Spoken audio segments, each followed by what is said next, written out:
अब हम करते हैं 5वां क्वेश्चन। ठीक है, 5वां क्वेश्चन दर का है यूक्लिड विभाजित परिमेय का। यूक्लिड विभाजन परिमेय का प्रयोग करके दर्शाइए, का प्रयोग करके दर्शाइए कि धनात्मक पूर्णांक का घन, धनात्मक पूर्णांक का घन 9m प्लस 1 और 9m प्लस 8 के रूप का होता है, के रूप का होता है। देखो अब इसे करने वाला है, ठीक है ना, वही तरीका हमारे पास यूक्लिड विभाजन को यूज करना है। ठीक है, ए बराबर क्या होता है, बी प्लस आर। ठीक है, और हमारे पास जो कंडीशन है इसकी 0 less than equal or less than B होता है। ठीक है, अब देखो हमें लाना है 9m प्लस 1 9m प्लस 8 के रूप में लाना है। तो हमें काम करते हैं कि जो b है ना भाजक, उसको लेते हैं हम 3, क्या लेते हैं 3, तो ये हो जाएगा a बराबर 3q प्लस आर। ठीक है, इस रूप में जाएगा। और r क्या है हमारे पास, शेषफल है, क्या हो सकता है 0 हो सकता है, 1 हो सकता है, 2 हो सकता है। ये बात क्लियर है क्या? ठीक है, अब इसको आगे सॉल्व करते हैं। इसको करते हम आगे। अब देखो क्या करना है कि हमने a बराबर क्या लिया है 3q प्लस आर। ठीक है, तो a बराबर 3q प्लस 0 होगा या 3q प्लस 1 होगा, 3q प्लस 2 होगा। ठीक है, अब इसके माध्यम से हमें इसको प्रूव करना है कि किसी इनका घन करते हैं, क्या करता है घन, तो घन करने के बाद में ये इस रूप में आ रहा है या नहीं आ रहा है। और m क्या है, m कोई m पूर्णांक है, m क्या है, कोई धनात्मक पूर्णांक है, धनात्मक पूर्णांक है। ठीक है, इसको हम लास्ट में यूज करेंगे m का मान लेके। ठीक है, अब देखो पहले a1 का मान लिया हमने, हम कर रहे हैं घन, क्या कर रहे हैं घन। ठीक है, क्या कर रहे हैं, घन कर रहे हैं। ठीक है, देखो अब पता है कि 3 का घन कितना होता है 27 होता है, कितना होता है 27 क्यूब हो गया, हुआ नहीं है क्यूब। ठीक है, अब इसका हम फैक्टर निकालते हैं, क्या निकालते हैं फैक्टर, इसको करते हैं गुणनखंड। ठीक है, तो इसको हमने ऐसा कर दिया 9 इंटू 3 क्यूब कर दिया, किया नहीं किया। अब हमने क्या कर रहा कि इसको m के बराबर मान लिया, क्या मान लिया m, और m क्या है, कोई धनात्मक पूर्णांक है, क्या है, कोई धनात्मक पूर्णांक है। m का बराबर मान लिया तो क्या आ गया हमारे पास 9m आ गया। समीकरण 1 तो इसको क्या दे दिया, फर्स्ट कंडीशन का नाम दे दिया। अब आगे बात करते हैं a2 क्या है, क्यूब करना है a2 का, क्या करना है क्यूब करना है। तो 3m प्लस 1, 3q प्लस 1 का क्यूब करना है। सबसे पहले आपको अगर a प्लस बी वाली कंडीशन दी जाए तो सबसे पहले आपको फॉर्मूला याद होना चाहिए, a प्लस बी का क्यूब का फॉर्मूला याद होना चाहिए। क्या होता है a cube plus B cube plus 3a² b plus 3ab² होता है। ठीक है, यानी आपको घन करना है, घन करने के लिए, इसका घन करने के लिए आपको फॉर्मूला पता होना जरूरी है। ठीक है, राइट बात। ठीक, ए का मान क्या है 3 है, 3q का क्यूब, बी का मान कितना है 1 है, 3 इंटू ए का मान कितना है 3q का स्क्वायर, ये लगा मत भूल जाना। ठीक है ना, बी का मान कितना है 1 है प्लस ए का मान कितना बेटा 3q है, बी का मान कितना है 1 का कर दिया हमने। ठीक है, ऐसा करते हैं तो कितना आता है 27 क्यूब आता है, और ये होता है 1 का क्यूब कितना होता है 1 होता है। 3 करते हैं इसका आता है 9 9 तिया 27 और क्यू स्क्वायर, ठीक है, आगे देखो प्लस 3 तिया 9, 9 एकम 9। ये बात क्लियर है क्या? ठीक है, हमने पहले क्या किया, इसका क्यूब किया, कितना गया 27, फिर ए का क्यूब कितना होता है 1 होता है, फिर 3 का इसका कितना हो गया 9, 9 तिया 27, क्यू स्क्वायर 3 तिया 9, क्यों आ गया। अब एक काम करते हैं, क्यूब को जो टर्म्स है उसको एक तरफ कर लेते हैं अपने, 27 Q square plus 9 Q plus 1, ठीक है।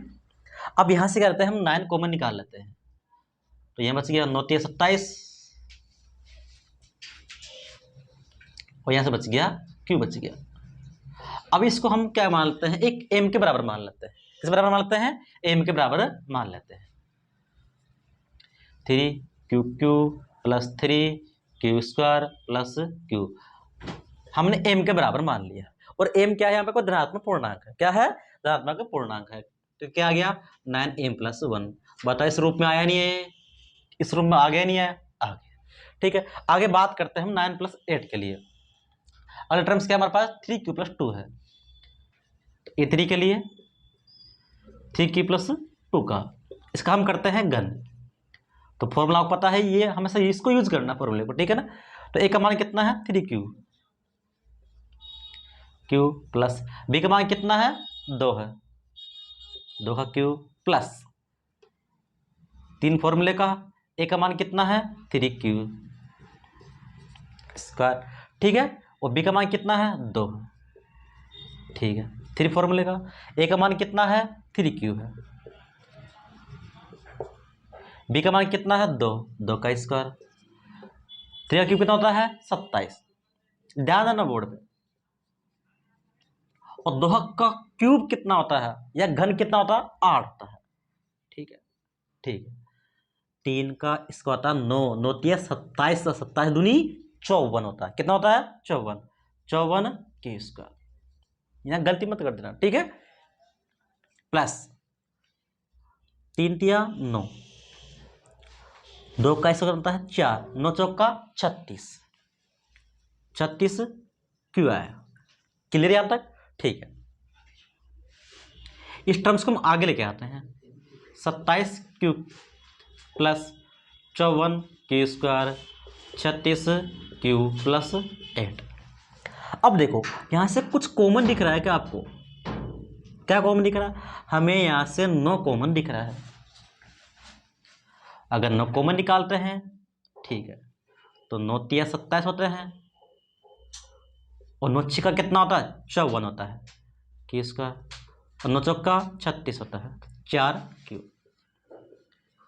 समझो हमने क्या किया, यहां से 9 कॉमन लिया, 9 तिया 27, 9 छिक्का 54, 9 चौका 36, तो इसको हम क्या मान लेते हैं, एक एम के बराबर मान लेते हैं, क्या मान लेते हैं, एम के बराबर मान लेते हैं, किसको 3q cube plus 6q square plus 4q, ये क्या है, हमने एम के बराबर मान लिया, किधर मान लिया, एम के बराबर मान लिया, क्यों माना, क्योंकि जब इस यहाँ पर q की वैल्यू कोई भी इनपुट करते हैं तो एक पूर्णांक संख्या आती है, क्या आती है, पूर्णांक संख्या आती है, तो ये हो गया 9q + 8 के रूप का, इसको हमने मान लिया समीकरण नंबर 3।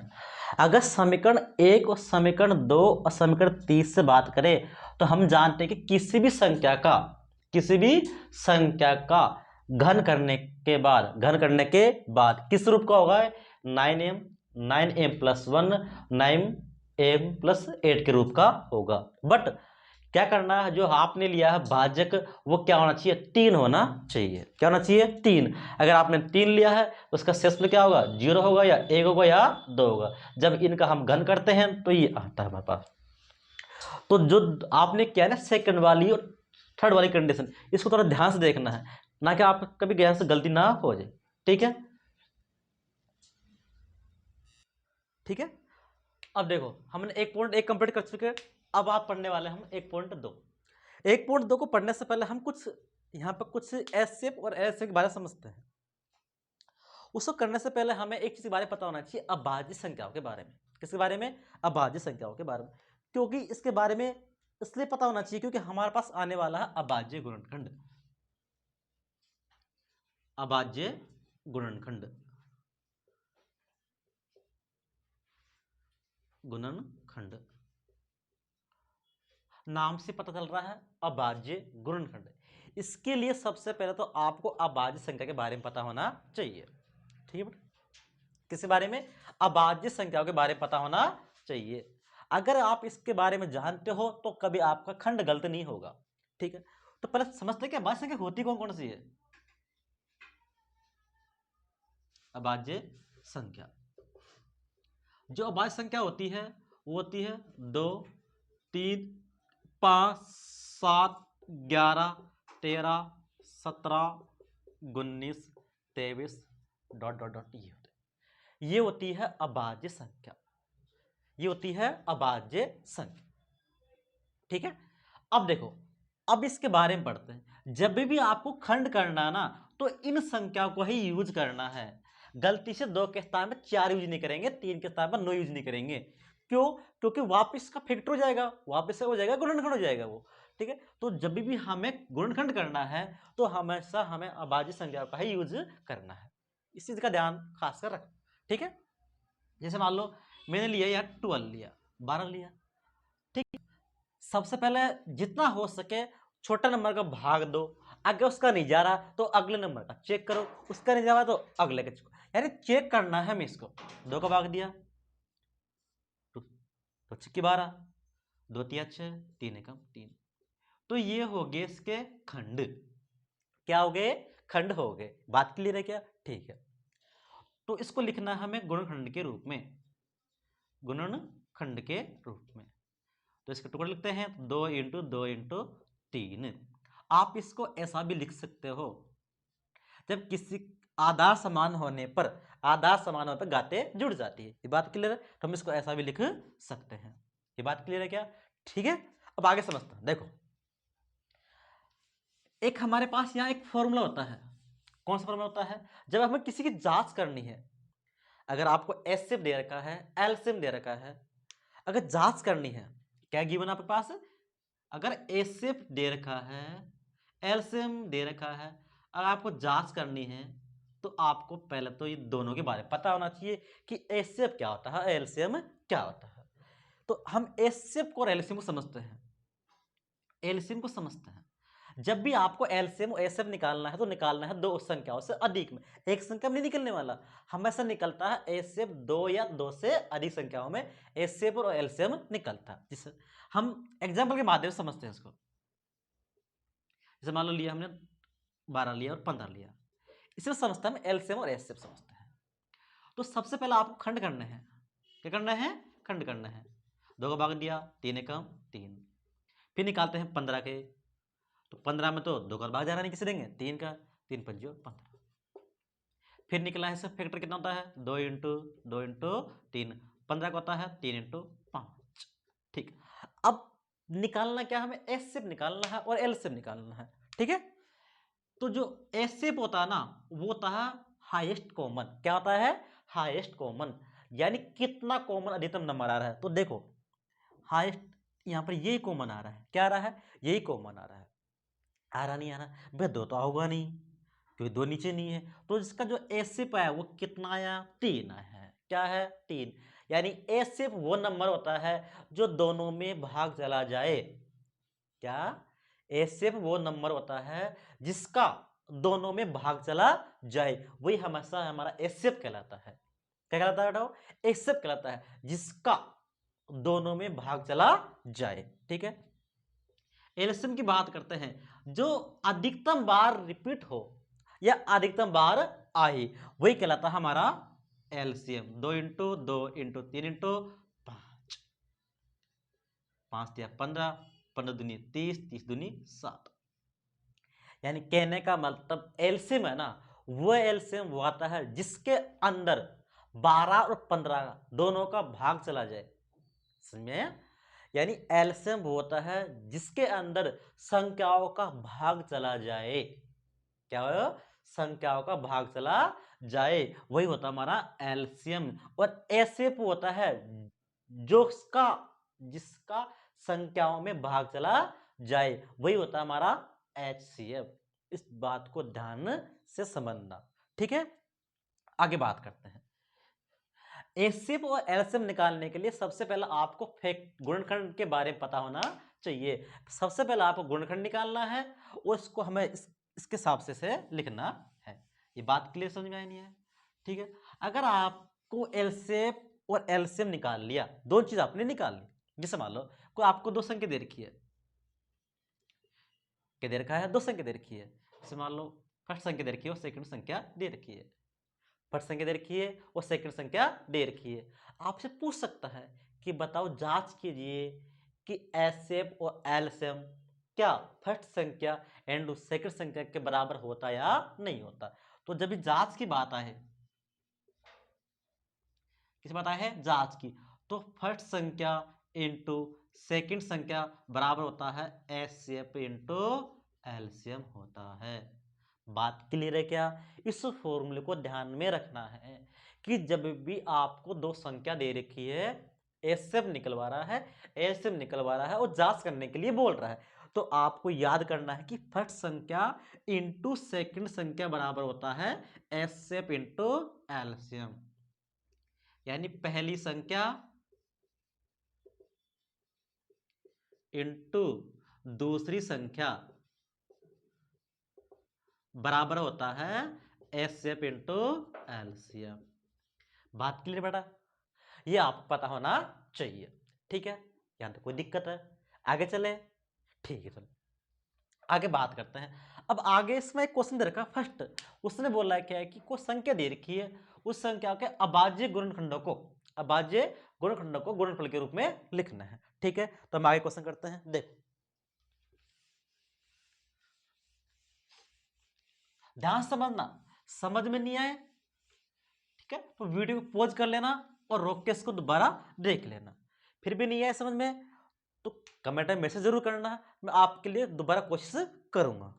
देखो पहला क्वेश्चन दे रखा है 140, फर्स्ट का फर्स्ट दे रखा है 140, दूसरा का है 196, थर्ड दे रखा है 3825।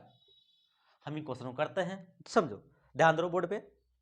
पहला क्वेश्चन दे रखा है 140 दे रखा है, इसको करना है कि अभाज्य गुणनखंडों को गुणनफल के रूप में, दो को गुणनफल के रूप में व्यक्त कीजिए,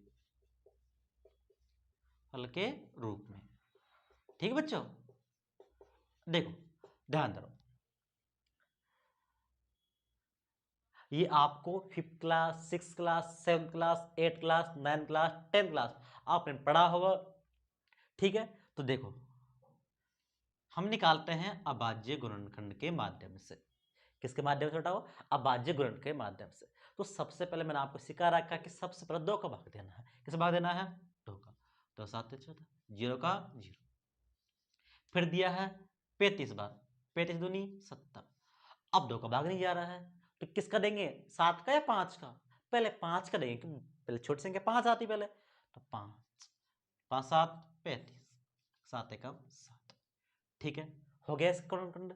ठीक है, अब इसको हम गुणनफल के रूप में लिखना है। किसके रूप में लिखना है? गुणनफल के रूप में लिखना है। तो आप इसको ऐसा भी लिख सकते हो 2 की पावर 2, आप इसको ऐसा भी लिख सकते हो। ऐसा लिख दोगे तभी कोई दिक्कत नहीं, ऐसा लिख दोगे तभी कोई दिक्कत नहीं है, क्योंकि हम जानते हैं कि अगर आधार समान है तो गाढ़ा जोड़ते टी है पावर स्क्वायर हो जाएगा। ठीक है, अब देखो अगला देखते हैं 196 का वाला। देखो भाग देने में कभी गलती मत कर देना, अगर आपने गलती कर दिया ऊपर ही तो नीचे तक आपका पूरा गलत हो जाएगा, इस चीज का ध्यान रखना खासकर। ठीक है, तो 2 नाम 18, एक बच गया, कितने हो गए? 16, 2 अंटे 16, 2 चौका 8, एक बच गया, 18 हो गए, कितने हो गए? 18, 2 नाम 18। ठीक है, अब देखो 2 का नहीं जा रहा, 3 का चेक करते हैं, 3 एकम 3, 19 बच गया, नहीं जाएगा। 5 का जाएगा नहीं, किसका जाएगा? डायरेक्ट 7 का, 7 7 है 49, 7 एकम 7, कोई दिक्कत नहीं आता है, क्लियर है यहाँ तक? ठीक है, तो 196 का क्या हो गया? 2 इंटू 2 इंटू 7 इंटू 7। तो हम इसको ऐसा भी तो लिख सकते हैं ना। क्लियर बात? समझ में आया नहीं आया? यस ना बोलो, समझ में नहीं आया? आ गया? ठीक है, चलो आगे बात करते हैं। अब देखो 3825, ठीक है, अब इसकी बात करते हैं। देखो जब भी किसी संख्या के अंत में 5 हो, 7 हो, तो हमेशा उसमें 2 का भाग नहीं जाता है। 5 हो, 7 हो, 9 हो, 1 हो, तो इनमें हमेशा 2 का भाग नहीं जाता है। जब आगे हम पढ़ेंगे तो हम पढ़ेंगे कि भाज्यता के नियम। क्या पढ़ेंगे? भाज्यता के नियम पढ़ेंगे। देखो, जब किसी में अगर भाग नहीं जा रहा ना 2 का, तो चेक करते हैं 3 का। किसे करते हैं? 3 का। देखो चेक करते हैं 3 कब जा रहा है, नहीं जा रहा। अगर 3 का नहीं जाएगा तो 5 का चेक कर लेंगे। तो देखो 3 एकम 3, 8 है, 3 दूनी 6, 2 बच गया, 22 हो गया, 3 7 21, 1 बच गया, 15 हो गया, 3 पंजो 15। जा रहा है, नहीं जा रहा? जा रहा है। अब चेक करते हैं, 3 चौका 12, 3 दूनी 6, हो गया। कितना बच गया? 1, 3 पंजो 15। ठीक है। अब देखो क्या भाग जा रहा है क्या? 3 एकम 3, 3 चौको 12, 5 बच गए, भाग नहीं जा रहा। भाग नहीं जा रहा है। जब 3 का भाग नहीं जा रहा तो हम चेक करेंगे 5 में।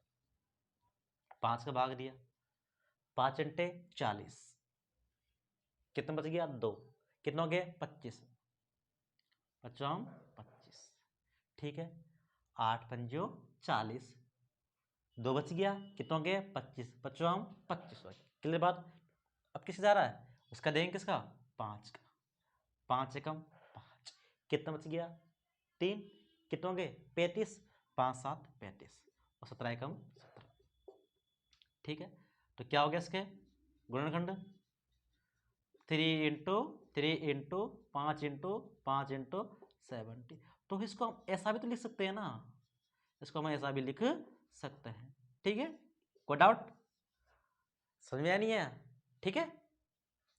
तो जब भी आपको बोले कि संख्याओं को अभाज्य गुणनखंड के रूप में परिवर्तन कीजिए और गुणनफल के रूप में लिखिए, तो आपको ऐसा करना है। ये बात क्लियर है क्या? ठीक है। आगे इसको नोट करो। ठीक है।